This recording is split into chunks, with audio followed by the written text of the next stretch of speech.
Assalamualaikum warahmatullahi wabarakatuh. Kali ini bertemu lagi dengan saya, Pak Riko Hikmawan, di pelajaran prakarya. Bagaimana semua murid kelas 7? Mudah-mudahan kalian semua dalam keadaan sehat walafiat dan dalam lindungan Allah Subhanahu wa Ta'ala. Baik, ada baiknya sebelum kita mulai pelajaran, marilah kita berdoa dulu kepada Allah Subhanahu wa Ta'ala supaya kita diberikan kemudahan dalam menangkap semua pelajaran. Ala diniyah wa ala kulli niyatin sholihah wa ila hadratin Nabi Muhammadin sallallahu alaihi wasallam. Al-Fatihah.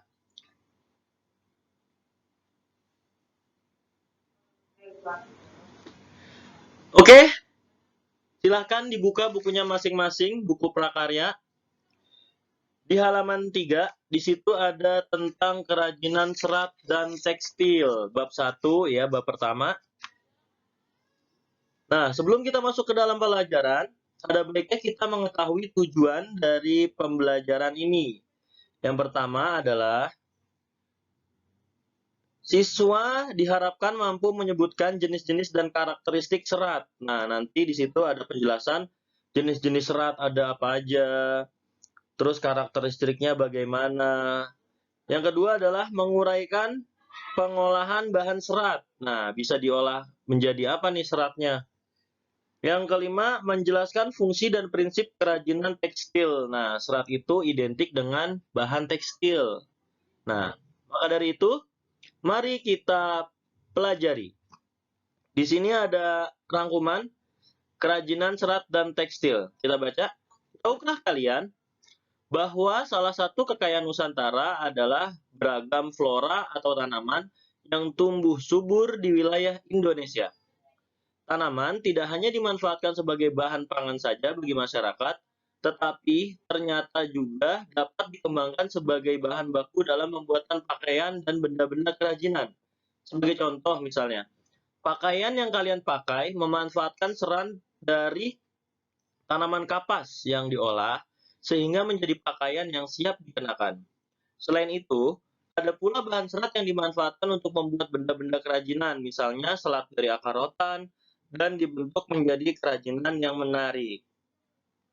Jadi salah satu contoh adalah baju yang kita pakai ini, itu adalah menggunakan serat dari tanaman kapas. Nah, lebih penasaran? Kita lihat ke materi selanjutnya. Nah, di sini ada A, kerajinan serat. Pengertian serat alam. Bahan serat adalah suatu jenis bahan berupa potongan-potongan komponen yang membentuk jaringan memanjang yang utuh. Nah, itu adalah contoh atau pengertian dari serat. Jadi, dia komponennya panjang dan membentuk jaringan yang utuh. Istilah serat sering kita kaitkan dengan sayur-sayuran, buah-buahan, dan tekstil. Serat juga digunakan sebagai bahan baku tekstil atau bahan pembuat pakaian. Biasanya itu serat digunakan untuk bahan pakaian, ya, seperti baju, celana.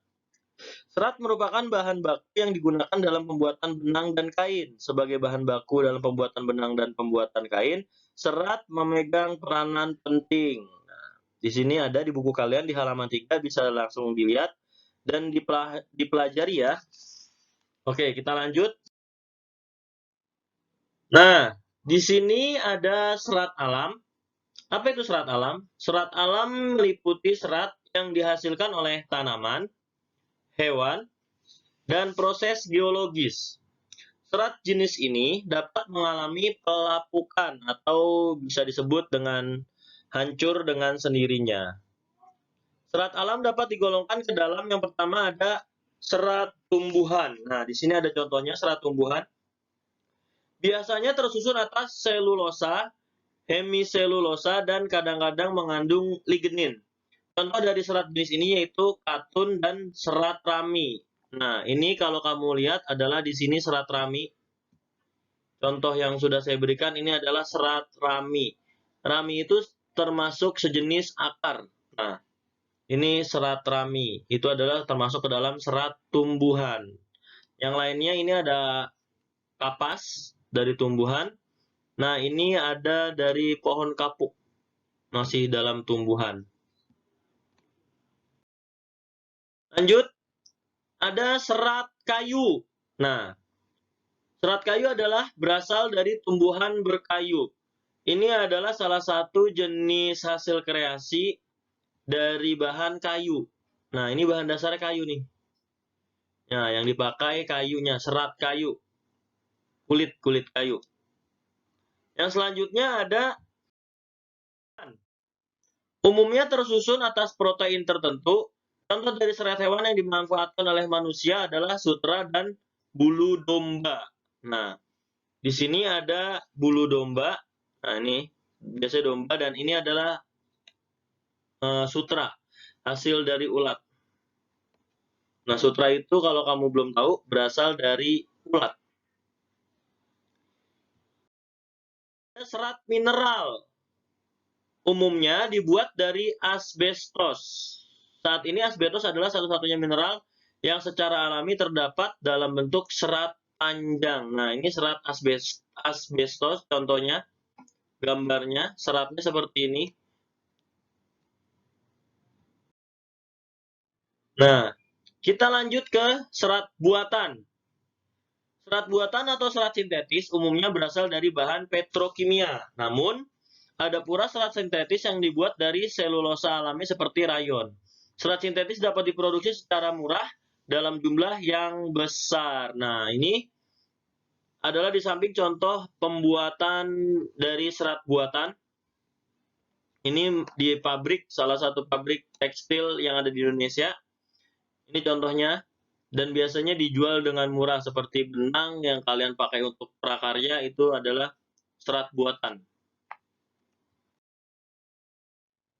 Oke, selanjutnya kita masuk ke dalam bahasan jenis dan karakteristik bahan serat.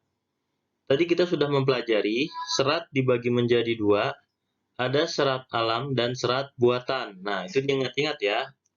Kita masuk selanjutnya, jenis dan karakteristik bahan serat. Sesuai dengan namanya, serat alam berasal dari bahan alam. Serat alam terbagi dalam 3 kategori besar. Yang pertama adalah serat yang berasal dari tumbuhan, serat yang berasal dari hewan, dan materi yang berasal dari anorganik. Kapas, rami, kapuk adalah beberapa contoh serat alam yang berasal dari tumbuhan, sedangkan wol dan sutra adalah serat yang berasal dari hewan. Sementara serat asbes adalah contoh serat yang berasal dari mineral anorganik. Sini ada contohnya, ada serat hewan. Lanjut. Serat tumbuhan.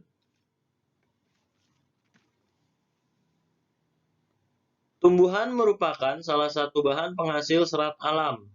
Bagian-bagian dari tumbuhan yang dapat menjadi bahan baku serat adalah biji, akar, kulit, pohon, daun, dan buah-buahan. Oke, yang pertama di halaman 4, silahkan kalian lihat, ada serat dari biji. Contoh serat yang berasal dari biji tanaman adalah serat kapas. Nah, di sini ada contohnya, gambar kapas. Yang kedua ada serat dari batang. Batang merupakan bagian penting bagi tanaman sebagai penyokong tegaknya tanaman. Bagian batang ini ternyata juga dapat dikembangkan sebagai bahan serat. Contohnya adalah serat flax yang berasal dari batang Linum usitatissimum. Serat flax ini biasanya disebut dengan nama linen. Nah, di sini ada seratnya dari batang. Yang kedua adalah serat dari daun. Nah, di sini adalah contohnya dari daun nanas, eceng gondok, dan daun abaka. Nah, ini adalah contoh kerajinan dari daun abaka. Abaka itu sejenis pisang, buah pisang. Nah, terus ada serat dari buah. Contoh dari serat buah adalah dari serabut kelapa. Nah, di sini serabut kelapanya bisa dibuat kerajinan gantungan kunci. Lanjut ke serat hewan di halaman 5. Selain tumbuhan, ternyata hewan juga memiliki potensi untuk dikembangkan sebagai bahan serat. Serat pada hewan tersusun atas protein tertentu. Contoh, Dari serat hewan yang dimanfaatkan oleh manusia adalah bulu domba, dijadikan wol, kulit, dan sutra. Berikut merupakan jenis-jenisnya. Nah, ini ada wol yang dihasilkan dari bulu domba. Ini benang wol. Terus ada lagi serat dari air liur ulat sutra saat menjadi kepompong. Nah, ini. Nah, terus ada lagi kulit. Nah, biasanya dijadikan beduk. Biasanya dari kulit sapi atau dari kulit kambing. Oke, sampai di sini materi kita. Jikalau ada pertanyaan, silahkan kalian tanyakan di kolom komentar. Setelah ini akan saya berikan kuis seperti biasa. Kalian jawab dan kalian kirim lagi ke saya. Oke? Selamat mengisi dan sampai jumpa lagi di materi selanjutnya. Jangan lupa like, komen, dan subscribe. Assalamualaikum warahmatullahi wabarakatuh.